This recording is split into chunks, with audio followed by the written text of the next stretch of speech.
This is Thunderhead Pictures Podcast on Spotify, iTunes, Google Podcasts, and everywhere else that you get your podcasts at. Thank you for listening.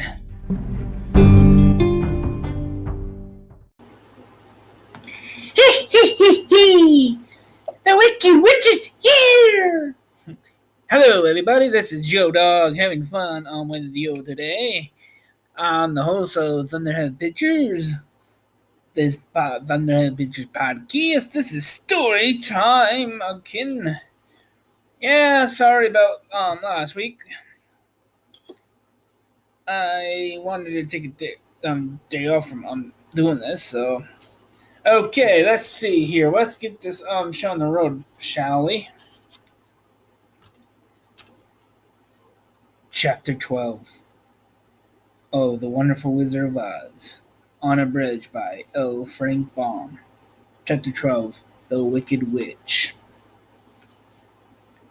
The soldier with the green whiskers led them through the streets of the Emerald City until they reached the room where the guardian of the gates lived. This officer unlocked their spectacles to put them back in his great box, and then he politely opened the gate for our friends. "Which road leads to the Wicked Witch of the West?" asked Dorothy. "There is no road," answered the guardian of the gates.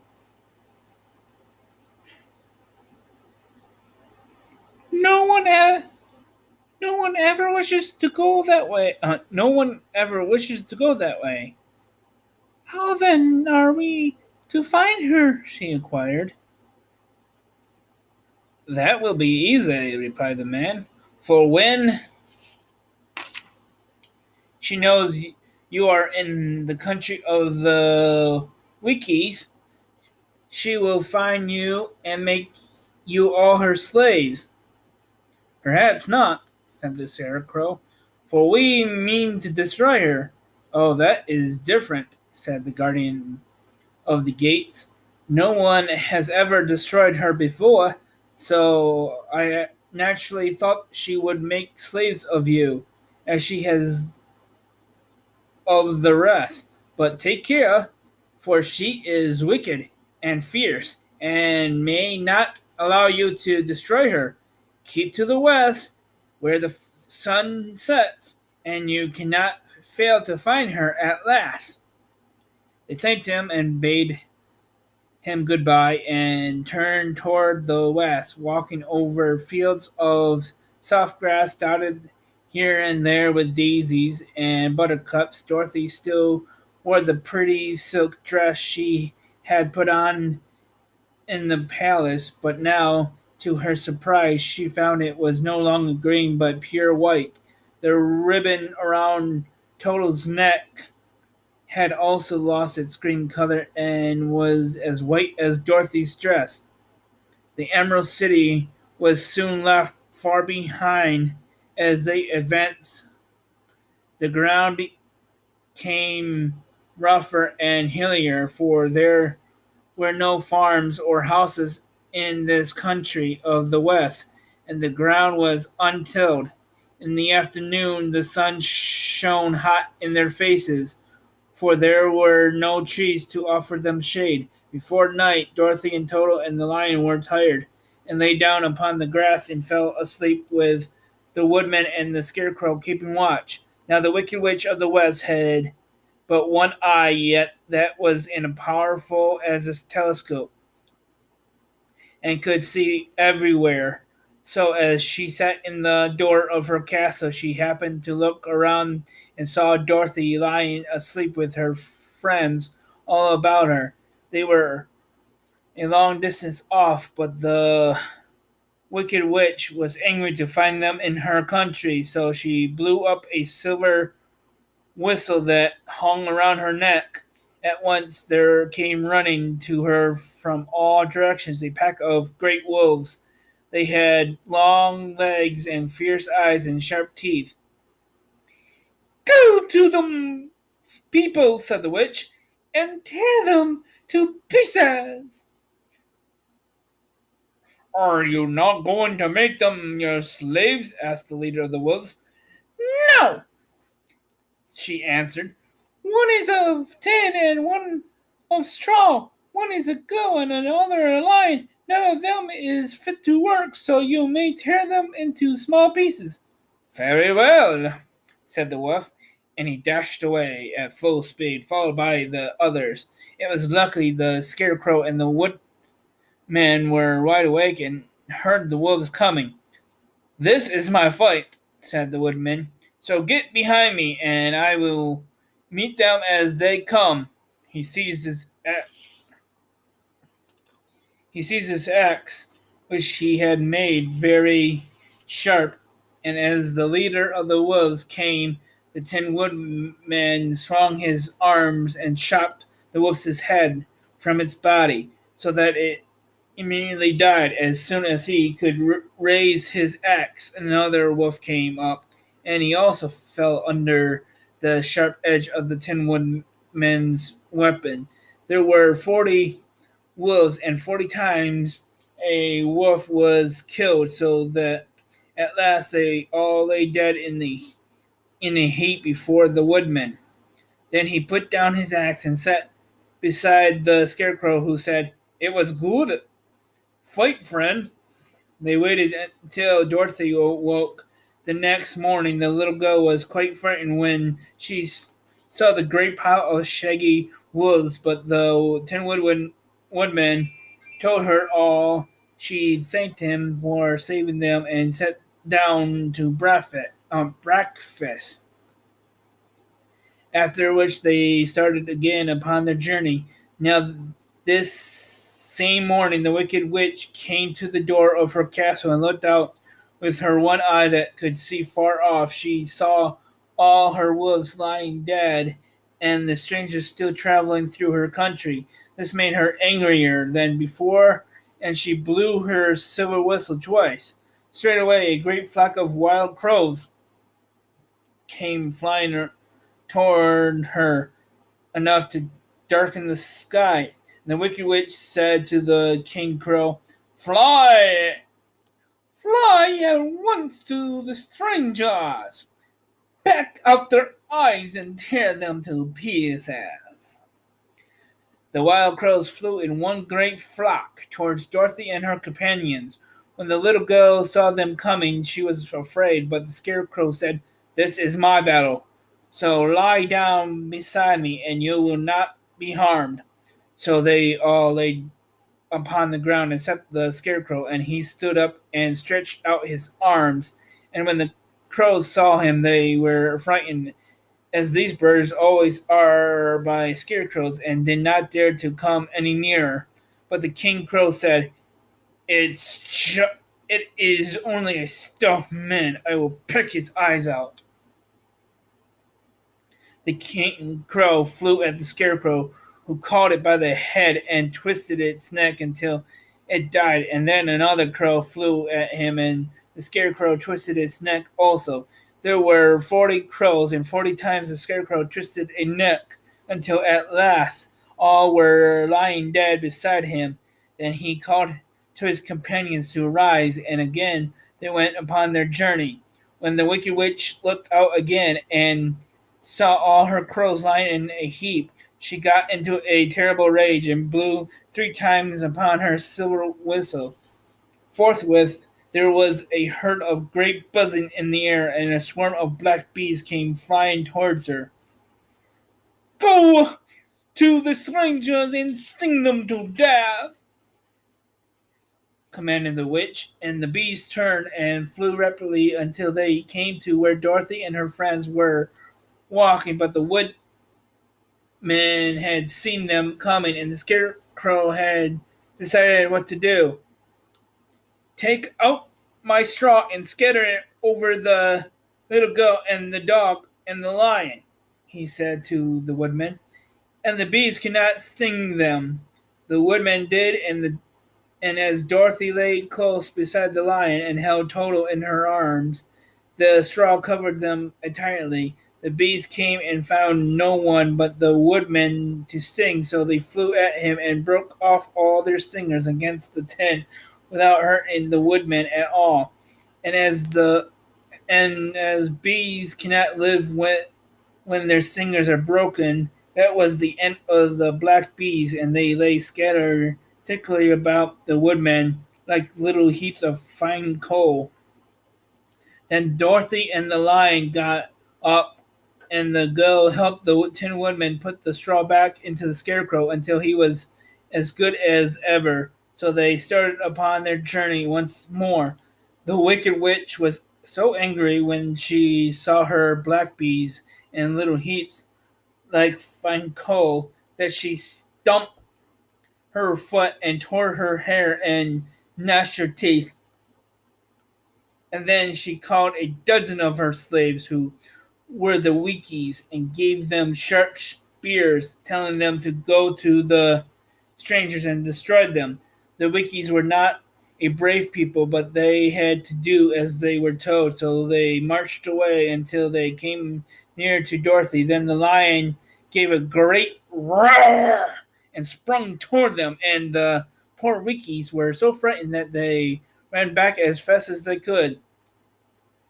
When they returned to the castle, the Wicked Witch beat them well with a strap and sent them back to their work, after which she sat down to think what she should do next. She could not understand how all her plans to destroy these strangers had failed, but she had a powerful wit was a powerful witch as well as a wicked one, and she soon made up her mind how to act. There was in her cupboard a golden cap with a circle of diamonds and rubies running around it. This golden cap had a charm. Whoever owned it could call 3 times upon the winged monkeys, who would obey any order they were given, but no person could command these strange creatures more than 3 times. Twice already the Wicked Witch had used the charm of the cap.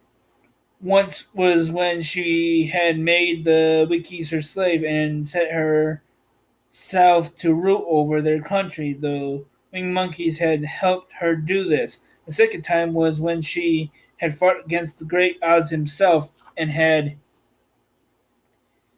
driven him out of the land of the West.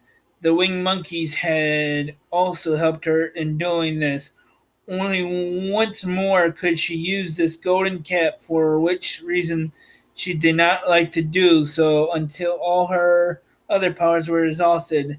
But now that her fierce wolves and her wild crows and her stinging bees were gone, and her slaves had been scared away by the cowardly lion, she saw there was only one way left to destroy Dorothy and her friends. So the Wicked Witch took the golden cap from her cupboard and placed it upon her head. Then she stood up her left foot and said slowly, "Ippy, eppy, eppy, eppy, Kentucky." Next she stood upon her right foot and said, "Hally ho, hello, hello." After this, she stood upon both feet and cried in a loud voice, "Zizzy, zizzy, zozzy, ziz, zick." Now the charm began to work. The sky was darkened, and a low rumble sound was heard in the air. There was a rushing of many wings, a great chattering and laughing, and the sun came out of the dark sky to show the Wicked Witch surrounded by a crowd of monkeys, each with a pair of immense and powerful wings on his hairy shoulders. One much bigger than the other seemed to be their leader. He flew close to the witch and said, "You have called us for the third and last time. What do you command?" "Go to the strangers who are within my land and destroy them, all except the lion," said the Wicked Witch. Bring that beast to me, for I have a mind to harness him like a horse and make him work. Your commands shall be obeyed, said the leader. Then, with a great deal of chattering and noise, the winged monkeys flew away to the place where Dorothy and her friends were walking. Some of the monkeys seized the Tin Woodman and carried him through the air until they were over a country thickly covered with sharp rocks. There they dropped the poor woodman, who fell a great distance to the rocks, where he lay so battered and dented that he could neither move nor groan. Others of the monkeys caught the scarecrow and with their long fingers pulled all of the straw out of his clothes and head. They made his hat and boots and clothes into a small bundle and threw it into the top branches of a tall tree. The remaining monkeys threw pieces of stout rope around the lion and wound many coils about his body and head and legs until he was unable to bite or scratch or struggle in any way.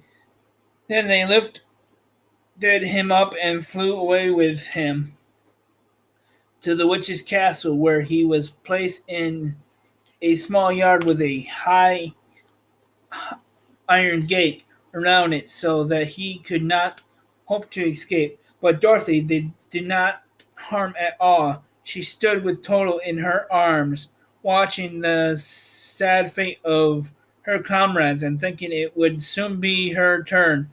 The leader of the winged monkeys flew up to her, his long, hairy arms stretched out and his ugly face grinning terribly, but he saw the mark of the good witch's kiss upon her forehead and stopped short, motioning the others not to touch her. "We dare not harm this little girl," he said to them, "for she is protected by the power of good, and that is greater than the power of evil.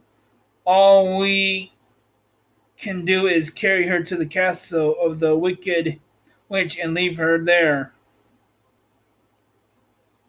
So carefully and gently they lifted Dorothy in their arms and carried her swiftly through the air until they came to the castle, where they set her down upon the front doorstep. Then the leader said to the witch, "We have obeyed you as far as we were able. The Tin Woodman and the Scarecrow are destroyed, and the lion is tied up in your yard. The little girl we dare not harm, or the dog she carries in her arms. Your power over our band is now ended, and you will never see us again." Then all the winged monkeys, with much laughing and chattering and noise, flew into the air and were soon out of sight. The wicked witch was both surprised and worried when she saw the mark on Dorothy's forehead, for she knew well that neither the winged monkeys nor she dared hurt the girl in any way. She looked down at Dorothy's feet, and seeing the silver shoes, began to tremble with fear, for she knew what a powerful charm belonged to them. At first the witch was tempted to run away from Dorothy, but she happened to look into the child's eyes and saw how simple was the soul behind them, and that the little girl did not know of the wonderful power the silver shoes gave her. The wicked witch laughed to herself and thought, "I can still make her my slave, for she does not know how to use her power." Then she said to Dorothy harshly and sincerely, "Come with me. See that you mind everything I tell you, for if you do not, I will make an end of you, as I did of the Tin Woodman and Scarecrow." Dorothy followed her through many of the beautiful rooms in her castle until they came to the kitchen, where the witch bade her clean the pots and kettles and sweep the floor and keep the fire fed with wood. Dorothy went to work meekly, with her mind made up to work as hard as she could, for she was glad the wicked witch had decided not to kill her. With Dorothy hard at work, the witch thought she would go into the courtyard and harness the cowardly lion like a horse. It would amuse her. She was sure to make him draw her chariot whenever she wished to go for a drive. But as 1 minute, I'll be right back. But as she opened the gate, the lion gave a loud roar and bounded at her so fiercely that the witch was afraid and ran out and shut the gate again. "If I cannot harness you," said the witch to the lion, speaking through the bars of the gate, "I can starve you. You shall have nothing to eat until you do as I wish." So after that she took no food to the imprisoned lion, but every day she came to the gate at noon and asked, "Are you ready to be harnessed like a horse?" And the lion would answer, "No. If you come in this yard, I will bite you." The reason the lion did not have to do as the witch wishes was that every night, while the woman was asleep, Dorothy carried him food from the cupboard. After he had eaten, he would lie down on his bed of straw, and Dorothy could sit beside him and put her head on his soft, shaggy mane while they talked of their troubles and tried to plan some way to escape. But they could find no way to get out of the castle, for it was constantly guarded by the yellow wickies, who were the slaves of the wicked witch and too afraid of her not to do as she told them. The girl had to work hard during the day, and often the witch threatened to beat her with the same old umbrella she always carried in her hand. But in truth, she did not dare to strike Dorothy because of the mark upon her forehead. The child did not know this and was full of fear for herself and Toto. Once the witch struck Toto a blow with her umbrella, and the brave little dog flew at her and bit her leg in return. The witch did not bleed where she was bitten, for she was so wicked that the blood in her had dried up many years before. Dorothy's life became very sad as she grew to understand that it would be harder than ever to get back to Kansas and Aunt Em again. Sometimes she would cry bitterly for hours with Toto sitting at her feet and looking into her face, whining dismally to show how sorry he was for his little mistress. Toto did not really care whether he was in Kansas or the land of Oz, so long as Dorothy was with him.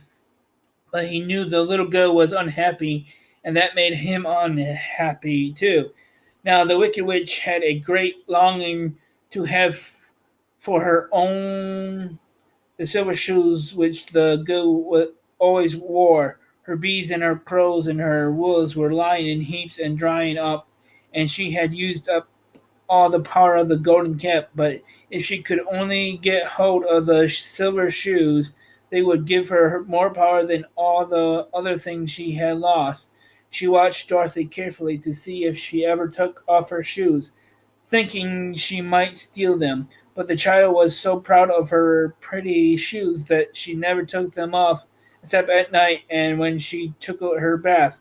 The witch was too much afraid of the dark to dare go into Dorothy's room at night to take the shoes, and her dread of water was greater than her fear of the dark.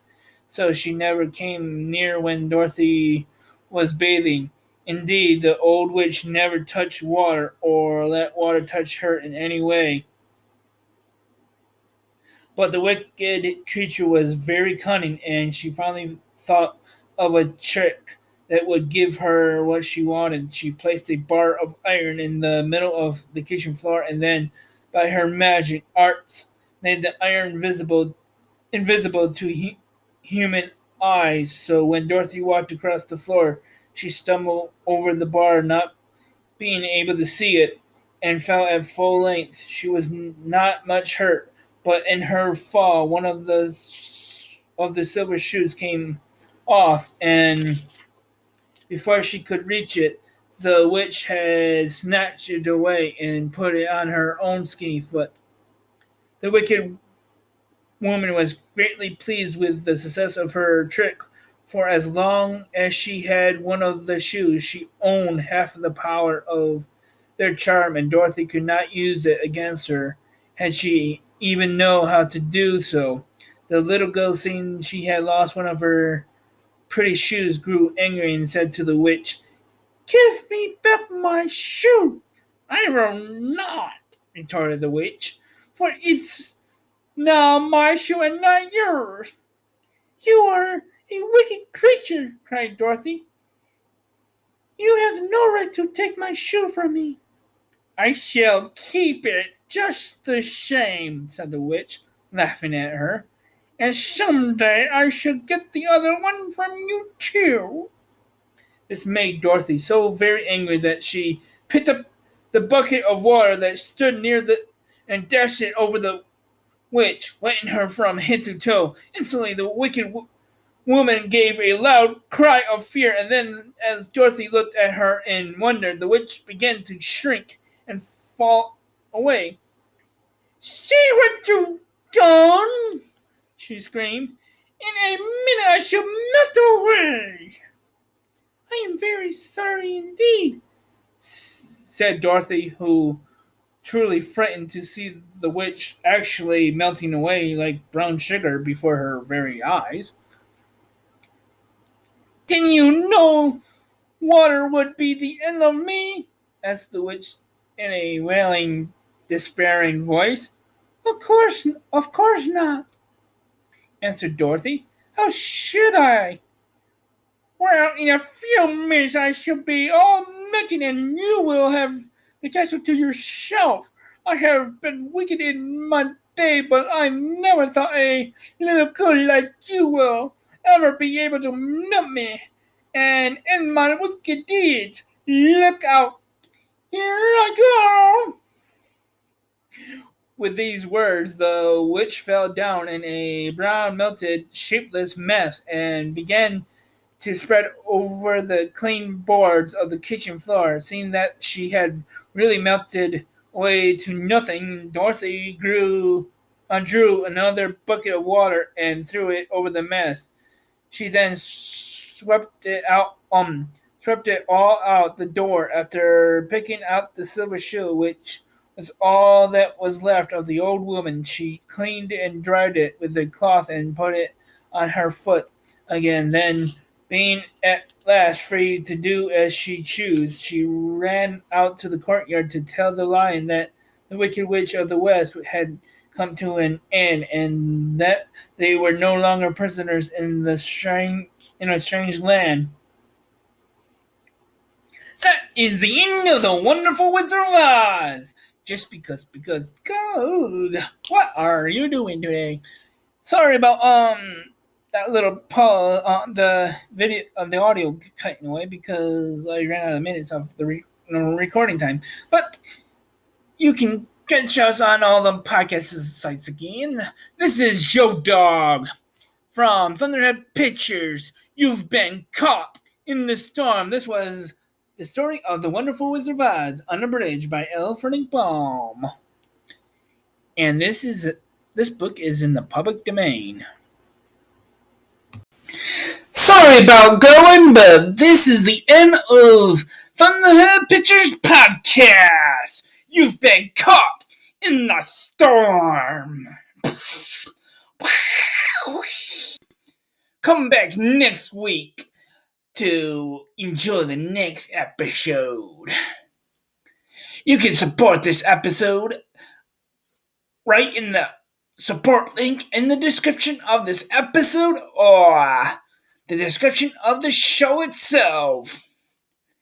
Support might end if we want to play music. So stay tuned to the episodes to know when that is. Okay, we are going off the air.